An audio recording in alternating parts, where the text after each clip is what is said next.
everyone. My name is Father Jacob Rouse, and I'm the pastor of Notre Dame Parish in Cresco, Iowa. And I'm Father Kevin Earlywine, pastor of St. Patrick's in Hampton and St. Mary's in Ackley. Welcome to the Dubuqueristic Revival Podcast. Because that's the name we're going with. Father Kevin, what happened last time? We had a very exciting episode.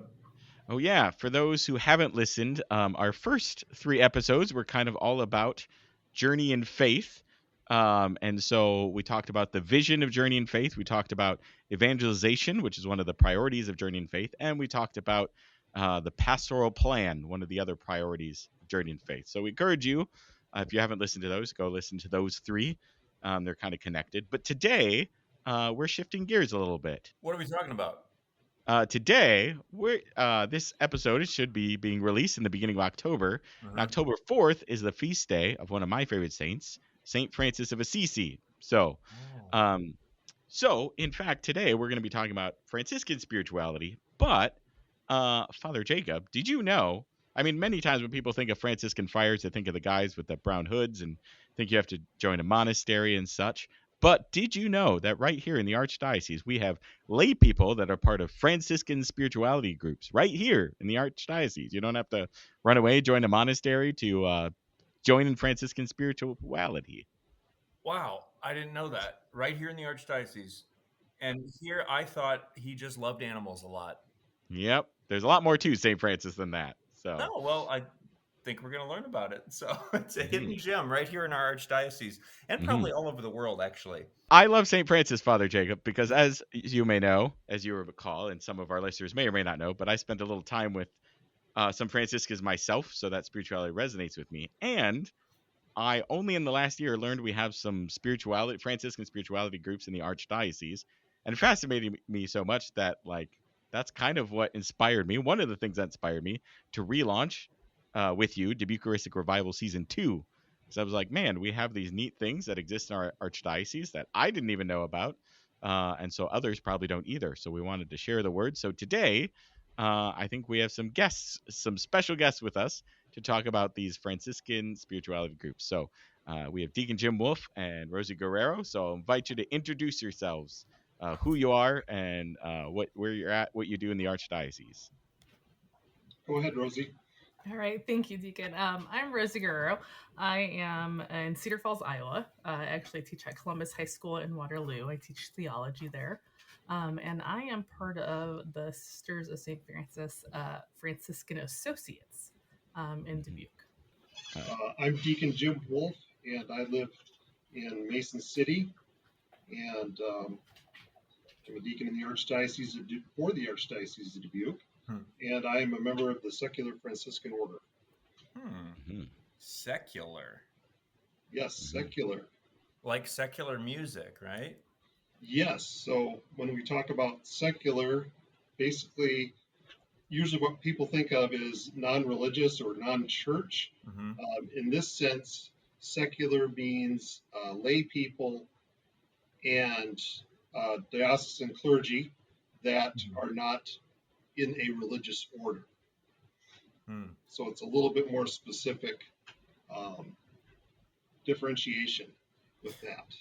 Yeah, so to reference the image Father Kevin made earlier is that when we think of a Franciscan or a monk of any kind, we think of someone who lives maybe in a big castle in Italy and wears robes.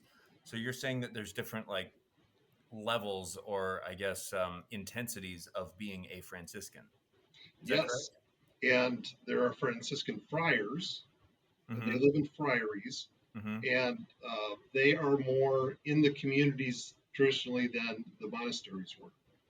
So when Francis of Assisi founds the Franciscan order, and actually we'll talk a little bit more about it later, but his idea was to live in the community, in your friary, obviously, but during the day they would go out and do things in the community, and then at night come back and pray together and eat together and have fellowship together. The first order of business is there is a first order of Franciscans. There is. There are 3 orders of Franciscans, and the Franciscan order was founded by a lay person. Francis of Assisi was not a priest. He, after the order was recognized by the Pope, they did ordain him a deacon so he could preach at masses. But Francis himself this started as a lay movement. So there's 3 orders.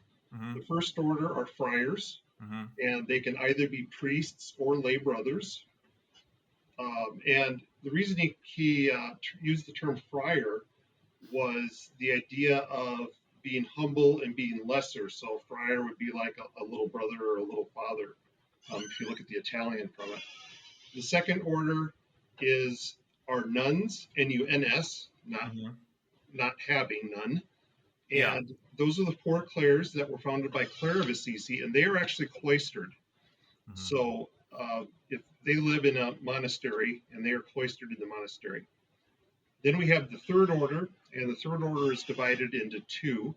The first part of it is the third order regular, and that would include friars and lay brothers who live in friaries, and that's where we get all our religious Franciscan sisters too. So, for example, the Dubuque Franciscan sisters. And then the other part of that is the secular Franciscans, who started life as the brothers and sisters of penance, and it eventually evolved into secular Franciscans.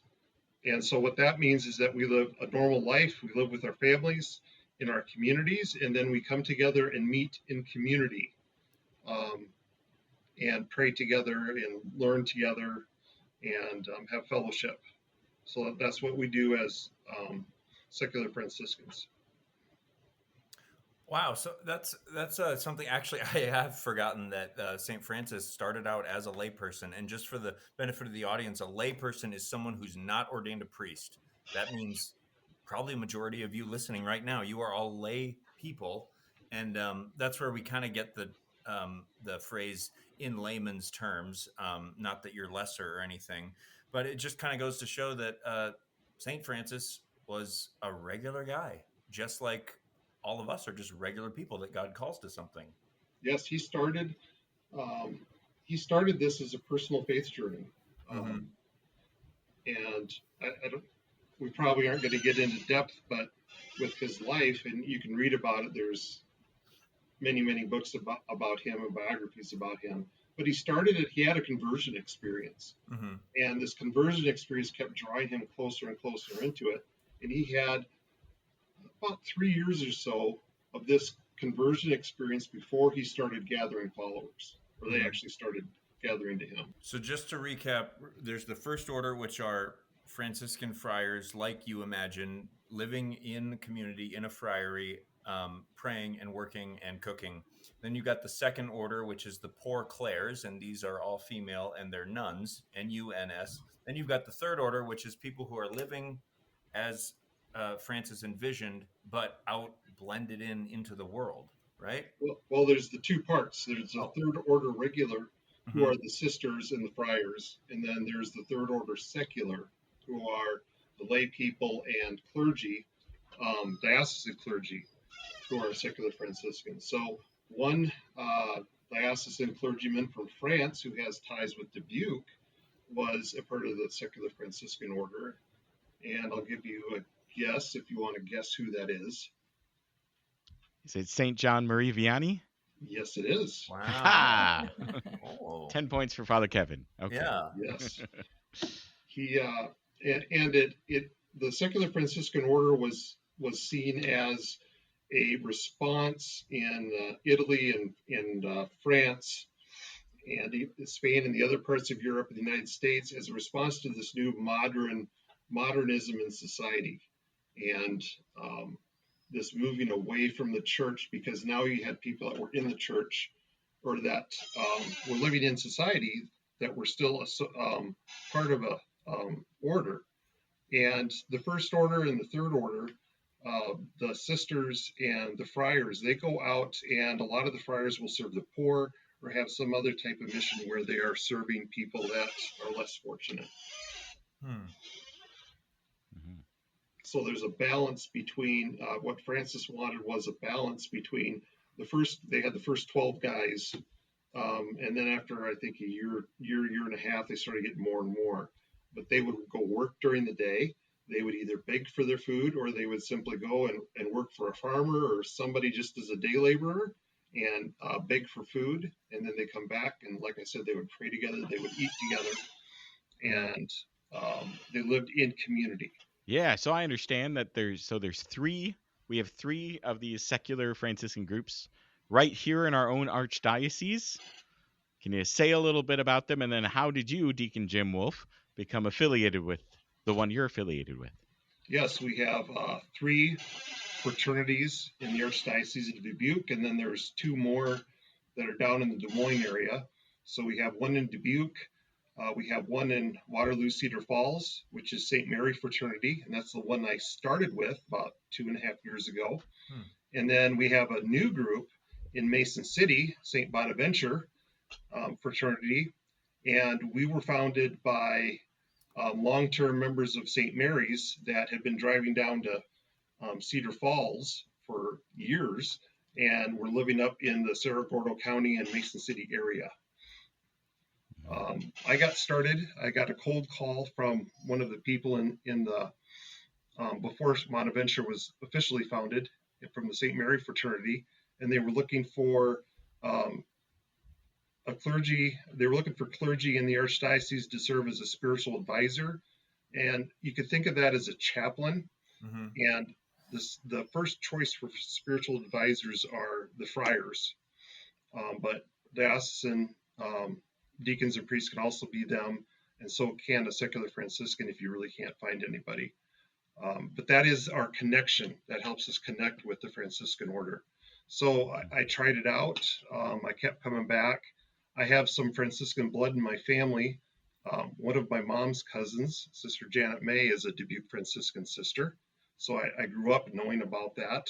And then as I was learning about this and talking with my mom and emailing Sister Janet, I found out there's another 8 or 9 Dubuque Franciscan sisters in the family if you go back another 3 generations. So I'd be the 4th generation Franciscan in my mom's family tree.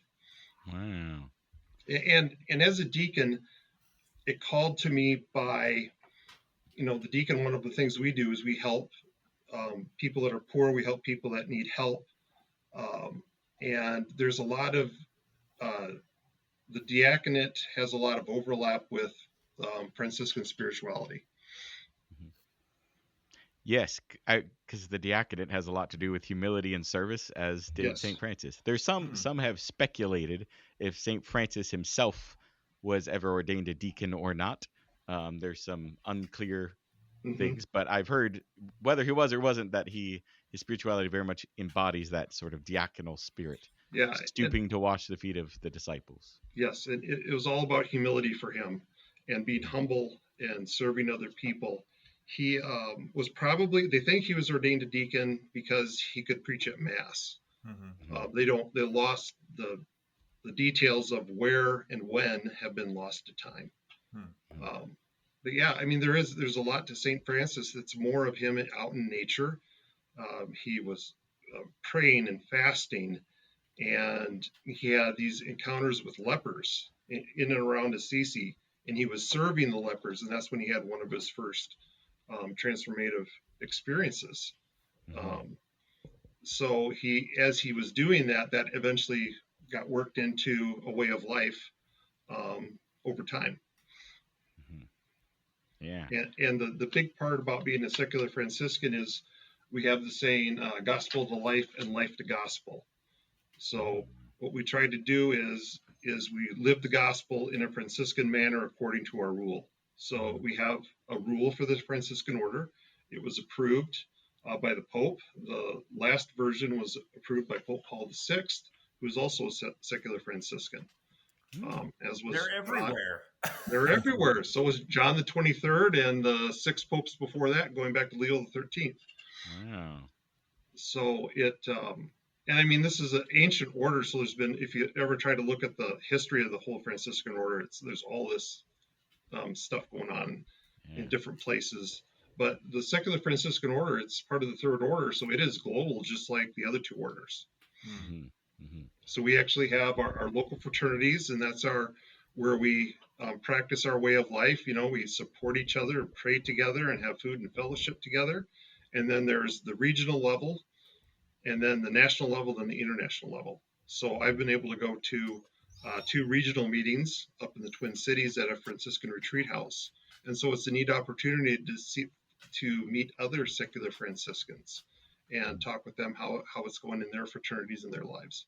Mm-hmm. So there's much we could say about St. Francis and Franciscan spirituality.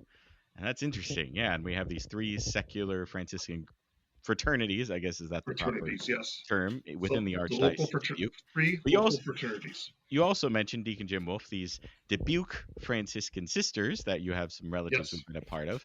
And this might be a good pivot then to Rosie, our other guest with us.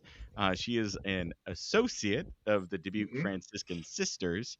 So sort of like these secular Franciscan groups, but maybe something a little different. So Rosie, why don't you tell us a little bit about the Franciscan group you're associated with that's not one of these 3 secular Franciscan fraternities, but something else in the Franciscan family? Yeah, of course. Happy to. So I am a Franciscan associate with the Sisters of St. Francis in Dubuque, as you already mentioned. And the sisters, basically, as an associate, you're tied to a religious order. You're walking with them, learning about their charisms, their spirituality. And so you, at least for me, when I was invited to join the group, it was a 2-year process for us. And so what kind of just began as an invitation to learn more about St. Francis, learn about St. Clare over that 2 years with a group of people that I personally hadn't known at the time,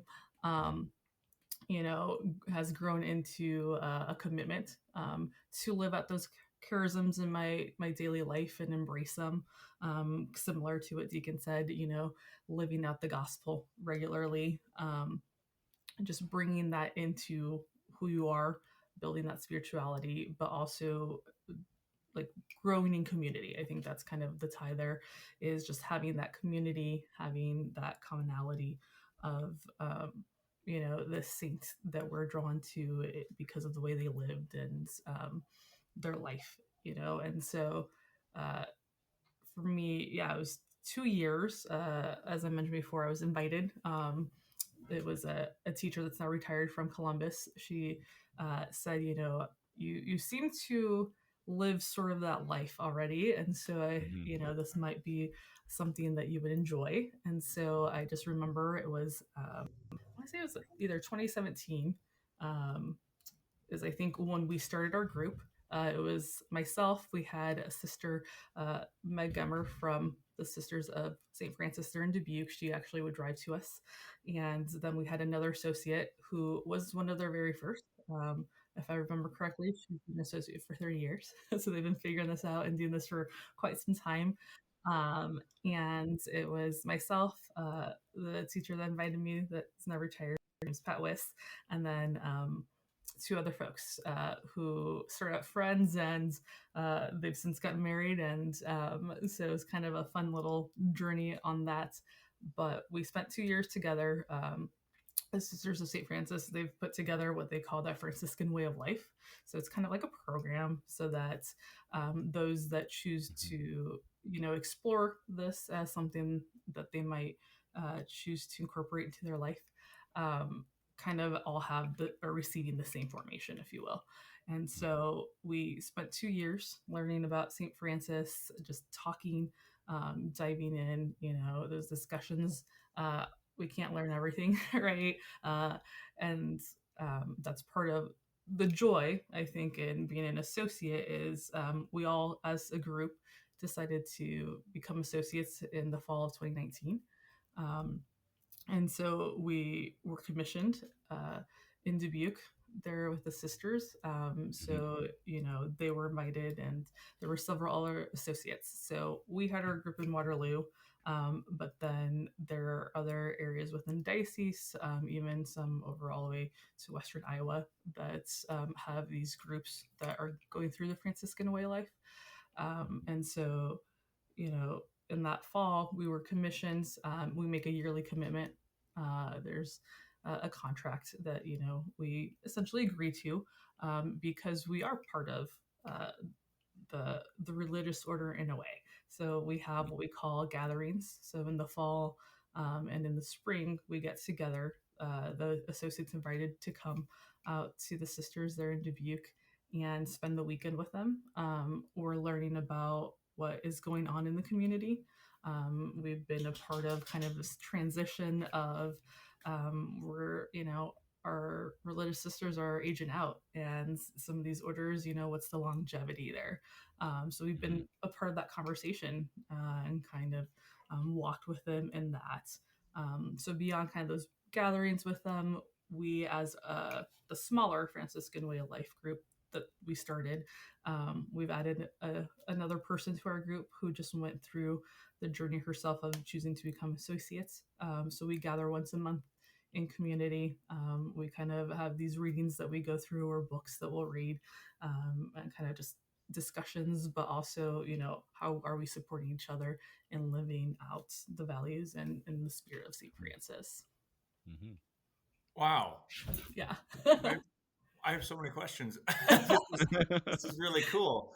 The first thing I want to highlight is that you both talked about an invite or a cold call, but you were both invited, and someone within called without and invited you to be in it. And I think that's really powerful. That's like how evangelization works. Check episode 2. But what if they already saw you living these things normally, why join? Like, why not just keep doing what you're doing and call it good? I think, as humans, we're social beings. We need each other. We need accountability. We need support, especially in the spiritual life. So I think that was part of it. We're growing in this together. We get to learn from each other, gain different perspectives, especially because I think I would say that in our group, even though it's like 5 that regular together, we all probably are drawn to different aspects of who St. Francis was, right? Or what called us in. And so, we're just walking with each other as well. So I think big part was that community aspect, and just needing people, being in communion with them. And you also mentioned a commitment. And I think, whether you're entering into marriage or whether you're entering into priesthood or being a teacher, there's honestly rules and commitments and boundaries with pretty much everything we do in life, even a sport or a music hobby. There's certain rules that we follow. And it sounds like this is not just another hobby, but it sounds like that's some formal commitment that gives you meaning and gives you purpose. Yes, it's a way of living your life. And then the community helps support each other. So when Rosie was talking about her formation and everything, our program is, we're kind of on parallel paths, I think. And there's a formal education process or journey where people are given an orientation, and then you move into after 3 months, and you move into the inquiry phase, and then eventually the candidacy phase. So eventually, after 3 months, 9 months, and then a year and a half to 2 or 3 years for candidacy, you can profess. And so I was welcomed into the order, and then about a little less than a year from now, I'll be able to do my profession at a mass. And we just had one for one of our longer term members, and she professed at a mass right here in Mason City, and the ceremony was part of the mass. But it really is about supporting each other. One of the things that we do is continuing education. So we're always having a book that we read. We always read the Gospel of the day. We meet on Sundays, so we pick the Gospel of the week, and we read through it, and then we talk a little bit about it. And then the second thing that we do is we get out our rule, and we look and see how can we apply this to our rule. And we talk about, well, this is rule number 2, or this is rule number 4. we're going to observe the gospel. Mm-hmm. And we're going to, or number 5, we're seeking to encounter the active person of Christ in your brothers and sisters. So maybe it's about Jesus serving the poor. So we're talking about, okay, how can we do that in our lives? And one of our apostolates is working at the local community kitchen, which would be like a soup kitchen. And we do that once a month. But yeah, it is. It's about Francis wanted his followers to be in community because he knew that made them stronger. Mm-hmm. Don't you get all communitied out, like Miss Guerrero? Is that what your students call you? They do, yes. Or Miss G. Miss G, that's cool. I like that. Miss G, you've got your community of your teachers and your staff. You've got your parish. You've got your students. And then now you've got your Franciscan community. I mean, don't they? And you're married too, Deacon Jim. Then you've got your Deacon Brotherhood. How do those all connect or overlap? Yeah, I wouldn't say we're communitied out. I don't know. I think it's, just they kind of serve different aspects, right? They serve different areas of your life. But in it, we are modeling our faith, I think that's the overlap there is, I get to talk to my students about what it is to be an associate, or, this is how I serve, sometimes it's not easy to do that alone, right? So you have a community to go out and serve a meal at the Catholic Worker, right? But it's important to be there for each of those groups, right? We're all called to help each other get to heaven, and bringing some of those parts of our spirituality or who we are on display in those different groups, like kind of ties that together, I think, for us. I know for me, it's an easier opportunity being a teacher, talking about it, being part of a Catholic Worker as well, helping in different areas there. But I mean, if we love God, right, and we truly come to know him, which St. Francis teaches us, I mean, he always was trying to strive to know him more deeply, right? It's just going to exude. And so, like, how can you not be a part of so many different groups that, are able to receive that love? It's a calling. It's a charism. It's a vocation, just like everyone's called to be either single or married. And then also, you have the subsets of that off of that. But and I've been told I have a Franciscan temperament. That's a compliment, right? Yeah, it is. It is. Although Francis was a very passionate person. I mean, once he wanted to do something, he did it. It's the idea of it's rounding out these different areas of my life and enriching these different areas of my life with my marriage and being a deacon and work. I happened to work at the parish in Mason City, and I was a teacher and a school counselor before that. So it's really what happens is you kind of go into your monthly meeting, and I mean there's the readings outside the meeting and everything, and then we're strengthened to go back out into the rest of our lives. And so it helps strengthen us and it helps enrich the rest of our lives. Wow. So we have, we're all part of the same Catholic Church, the same, and so same Christian umbrella, we might say spirituality. But I think what sometimes people don't realize or appreciate, but that we are so blessed within the treasure trove of our faith, is there are so many within the umbrella of Catholic or Christian spirituality. There are these other spiritualities, right? We have Franciscan, we have Carmelite, we have Dominican spirituality, we have many others as well, Benedictine.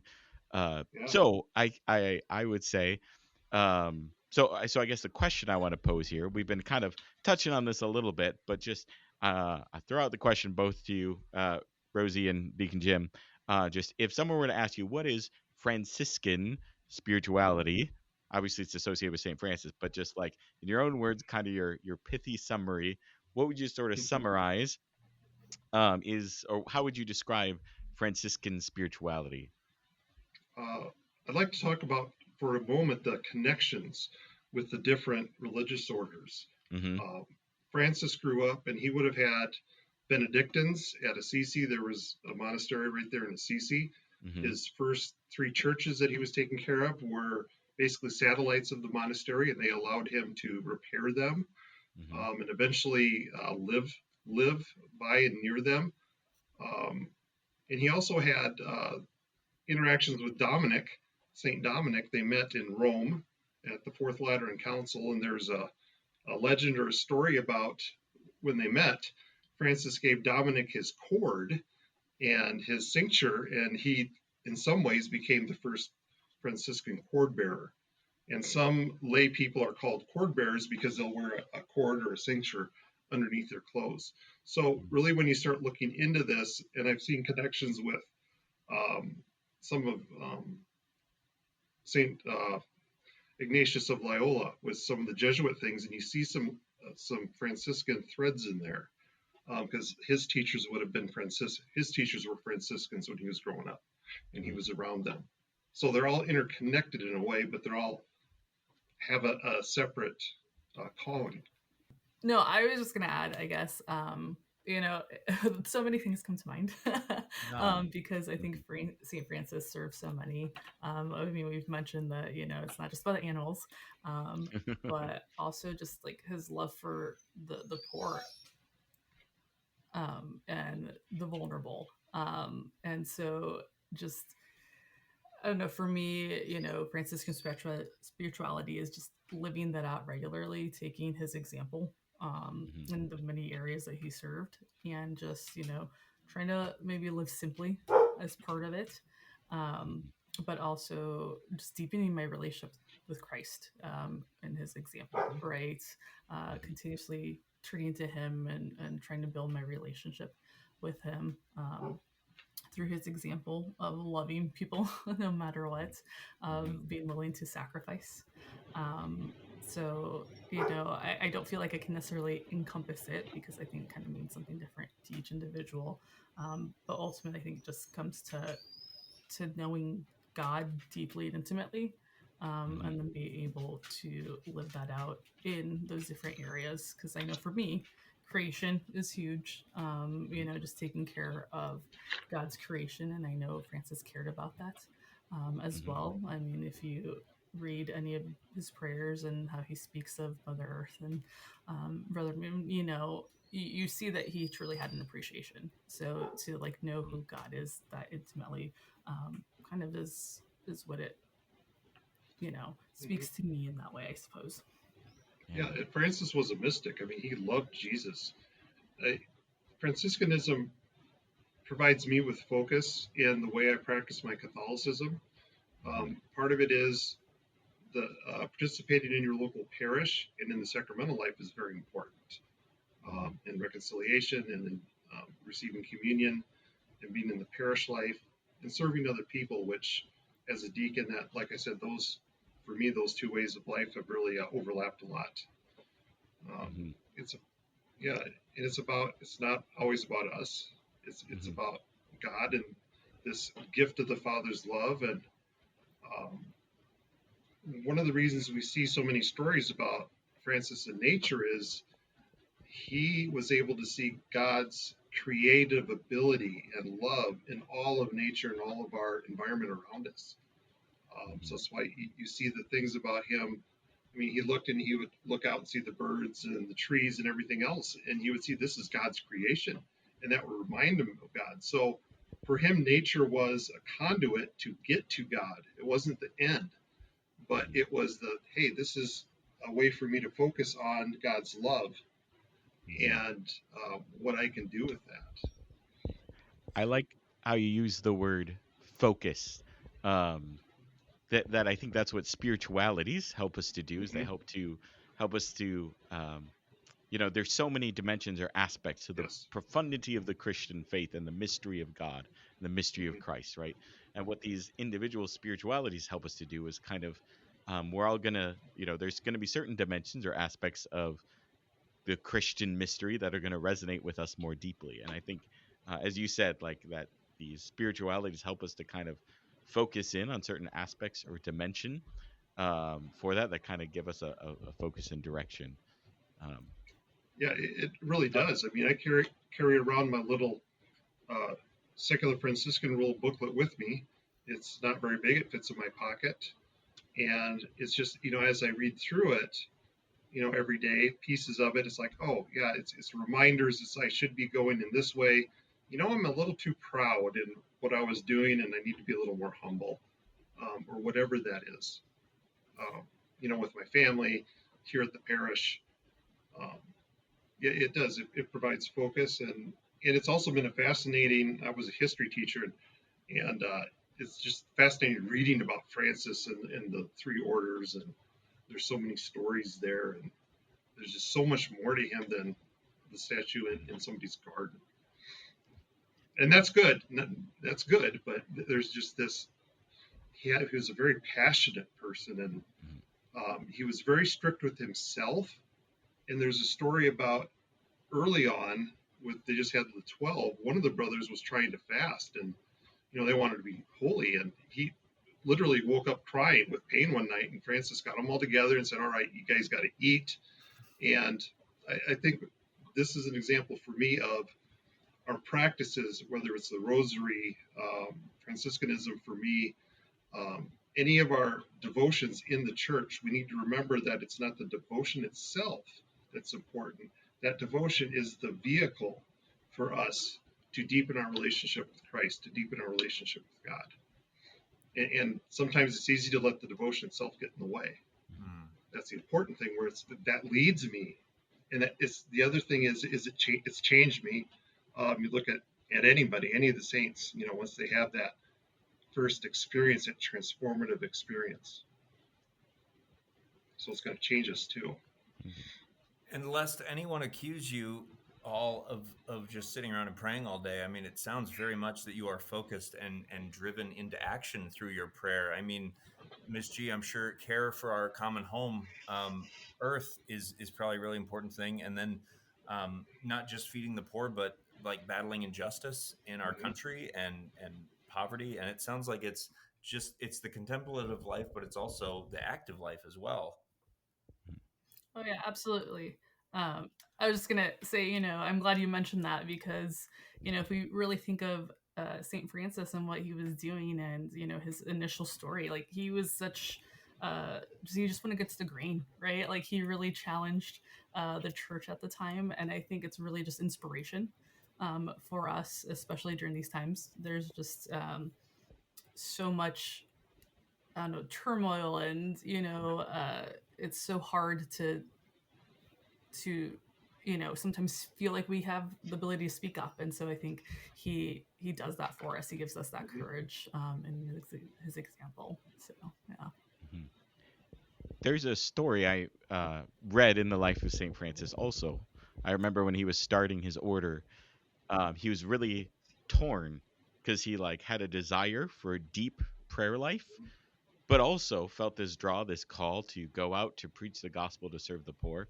And I remember it was just interesting seeing that tension existed in Francis himself. I mean, we think of sometimes the Franciscans as going out in action, serving the poor, but it's something that was definitely grounded in a deep prayer life. So it's both you were alluding to. It's a form of prayer, a prayer life that helps draw us, connect us to Christ, but also that sends us out too.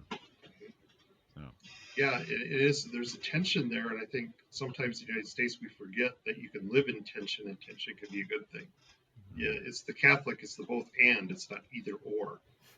And Francis was very passionate about being faithful to the Pope, being faithful to the Church, being faithful to priests.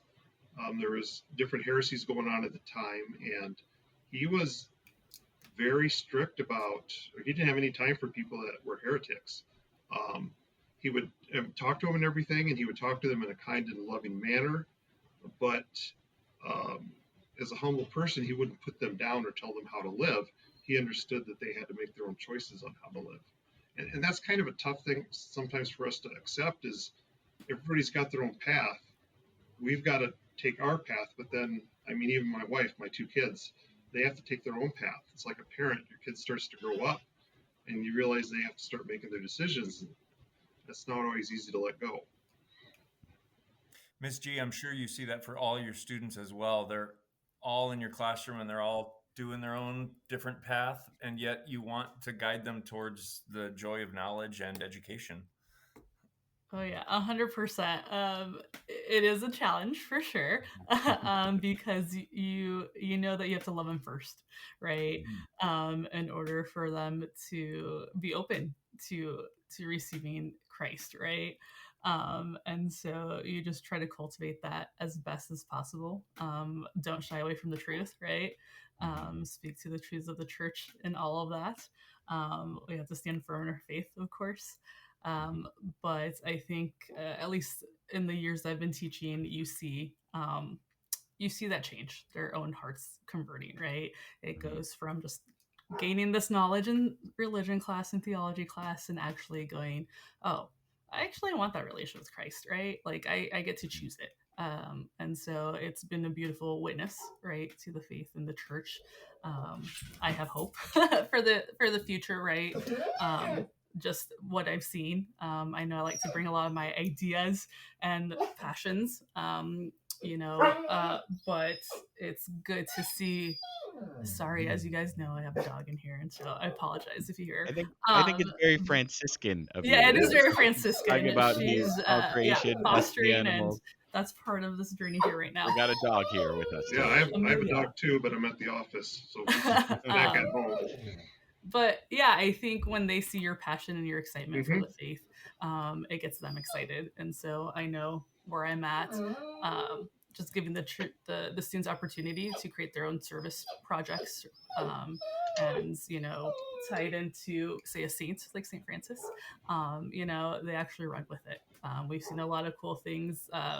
More environmental because it's a little bit more achievable, but we got recycling in our whole school. And we're out fixing up our garden that we have in our outdoor chapel. So they're open to receiving this and actually just living the faith in their own way. One more thing on this. We talked about the benefits of being part of community earlier, and it sounds like when you're standing up against all the darkness and pain in the world, what can you do? However, if you're part of a community and rooted in Christ and you can do it together, that's really cool. Yes. Go together and strengthen together. Then, as we do at the end of Mass, we go forth after we're together. And I know I'm not the guest speaking about Franciscan spirituality, but I'll just add, since I have a affinity for St. Francis too, one dimension of Franciscan spirituality that I'm really drawn to, and you both alluded to this, but if one were to summarize, it is hard to summarize. There's so much to him, but one word that comes to mind, of course, is poverty. There's various dimensions of that, which is that living simply, that serving the poor, but especially one.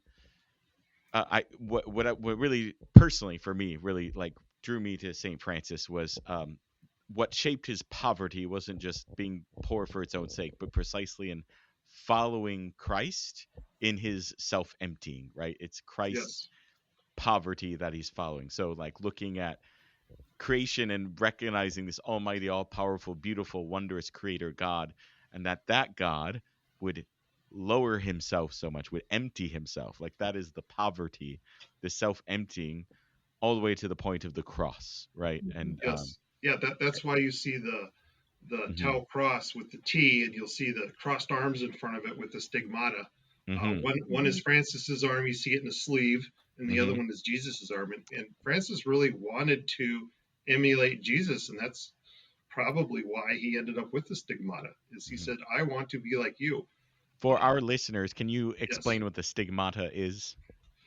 The stigmata, and he's not the only one that I've had at Padre Pio, who lived in Italy pretty recently, actually.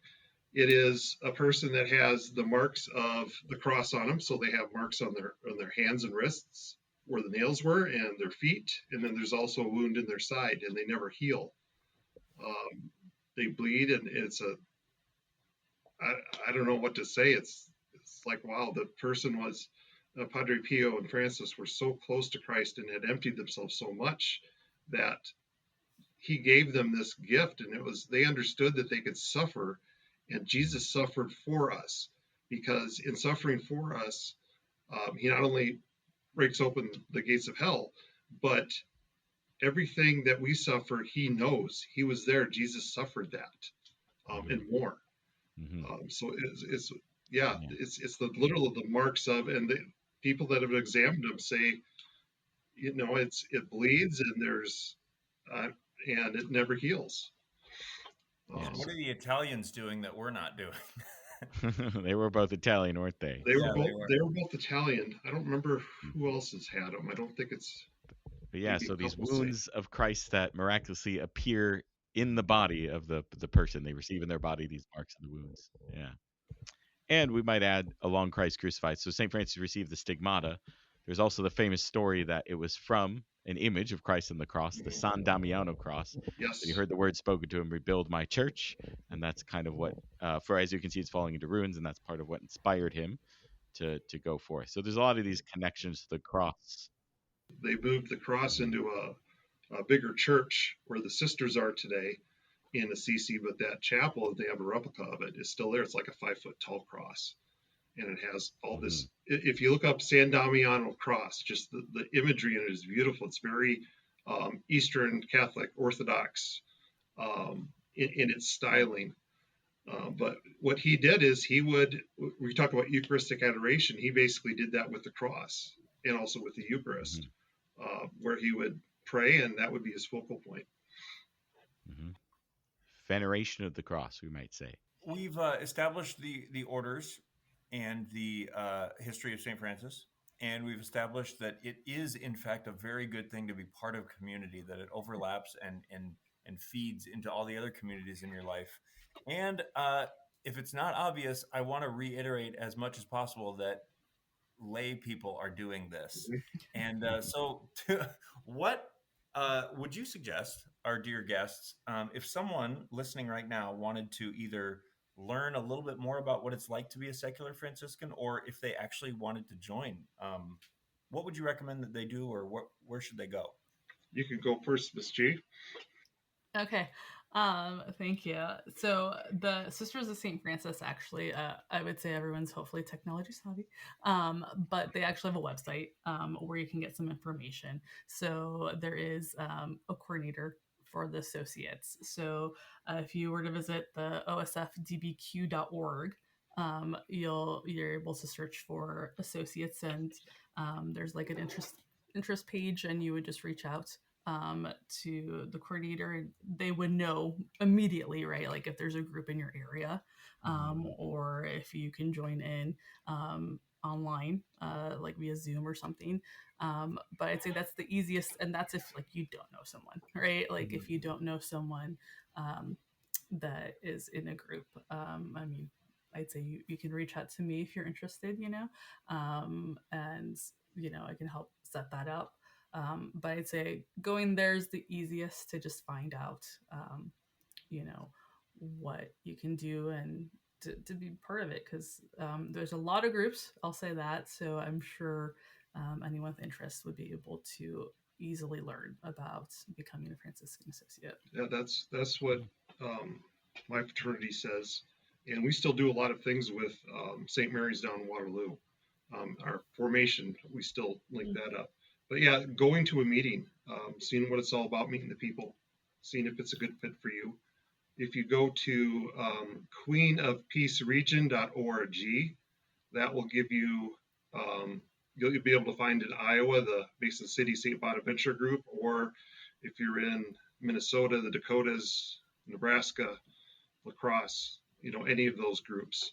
And that's really what we encourage is people just come and try it out. It might not be for you, and that's fine. If it is for you, that's great, and we'll walk along the path with you. Another website you can go to, which is the Secular Franciscan Order for the United States, is secularfranciscanusa.org, and that has all sorts of resources in it. And I'm sure we will have all these links in the show notes for You our betcha. listeners. So one final question before we wrap up here. So maybe someone, they're interested in learning, they're not sure about the groups, but they at least want to learn more about St. Francis and or his spirituality. What is, and I'm sure there are many resources, but what is like one resource or one book per se, or maybe that you think is a good introduction to either St. Francis or Franciscan spirituality that you would recommend to listeners if they want to learn more? Deacon, I'll let you go first on this one. St. Bonaventure wrote The Life of Francis of Assisi, and St. Bonaventure was a second generation Franciscan, and he was a person that had an association with another Dominican, and when they were both at the University of Paris. They received their doctorates on the same day, and I'm guessing one of the fathers, one of the priests, can guess on who that is. Are you speaking of St. Thomas Aquinas, Deacon Jim Wolf? I am speaking of St. Thomas Aquinas. So there was a linkage there. And so Bonaventure actually was able to talk to some of the older friars that were still living that had known Francis. And he also went through all of the things that had been written up to that point. So that's one that's been around since the 1200s. So just to clarify, St. Dominic and St. Francis, they were kind of buddies with different spiritualities and different communities. And then you have St. Bonaventure and St. Thomas Aquinas, and they're kind of buddies, different spiritualities, different communities, but all part of the big family, the many parts of the body of Christ of the church. And another Franciscan that's a modern American would be Father Benedict Rochelle. And he has a lot of books that are very good. And of course, he writes from the Franciscan perspective, being a Franciscan friar and priest. Rosie, what's a book? Go ahead. Yeah, I was just going to share a book that was recommended by a friend called My God and My All, The Life of St. Francis of Assisi. I think if you're just kind of wanting to get to know him and kind of, get his history, his story, what the spirituality is about, some of the people, that followed him or were influenced by him, I think that's kind of like a good starter for just an introduction on who he was, because you could sit here and talk about his life forever, right? Because there's so much to him. But I think that's just kind of a good basic, kind of helps guide, if this is maybe the spirituality that it's calling you or not, right? So there are ways you can live in these different spiritualities within our archdiocese. We will have future episodes talking about other spirituality groups, all that exists right here in the Archdiocese of Dubuque. So thank you, both of you. Thank you, Rosie. Thank you, Deacon Jim, for being a part of this, for sharing these your thoughts on these Franciscan groups and Franciscan spirituality. It is much appreciated. We're glad you're here. So thank you for being here, both of you. Thank you for inviting us to speak. Yes, appreciate it. Thank you for letting us be part of your community as well. Yes, we started our own little community here now too, with you listeners, as listeners of the Dubuque Revival podcast. Thank you everyone for listening, and we will all see you in the Eucharist. All right, God bless.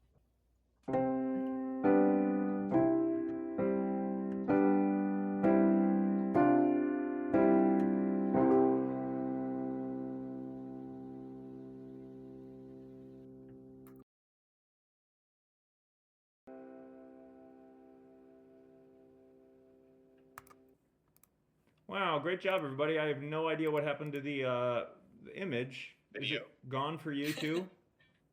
Yeah, the video disappeared. Okay, I think it's an hour time limit. I'm still working on that and not being angry about it.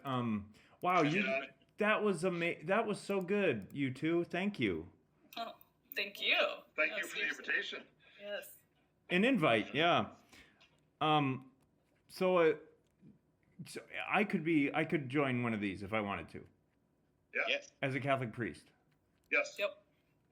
Whoa, and it doesn't, like, you're obviously married, Deacon Jim, and yes, so you can join this, and it doesn't, like, wow, this is. Well, yeah, it's lay people. I mean, doesn't matter. Married, single, if you're not part of a religious order. So as diocesan clergy, we all can do that. Saint John Vianney was a secular Franciscan. Yeah. And then at when you get your admission to the order, you get to put the OFS behind your name. Oh, okay. That's what that means. Yeah. That's what that means. And remember, that's the Latin. That's why it doesn't look like it's in the right order. Father Jacob, we are secular priests. Yes. So we can join the secular order. Yes. Oh, that's in the olden right, term, instead of saying diocesan priests, they would call us secular priests. Yes. As opposed to religious priests. Do you guys have habits? You like suit up like Batman if someone needs? No, we're laity. No habits. Okay. No habits. Sorry, Father Jacob. Where were these questions in the podcast? I was trying to keep it together. Like I didn't want to overwhelm. You also did very well because Miss G, I'm sure you can appreciate the type of questioning where you want to lead them on. But part of it was like I want to know too. So, yeah, absolutely. Anyway, in the future, feel free to ask such questions. Yeah. Okay. I duly noted. Thank you. Yes, your closest fraternity would be either Mason City or Waterloo. Well, maybe Dubuque. I'm not sure. Gotcha. All right. Well, thank you. I'm going to have Kevin stay on the call, or maybe I'll call him, but you all are free to go. Thank you so much. All right. Yeah, thank you for having us. Thank you, Jim. Yeah, thank you. Many blessings.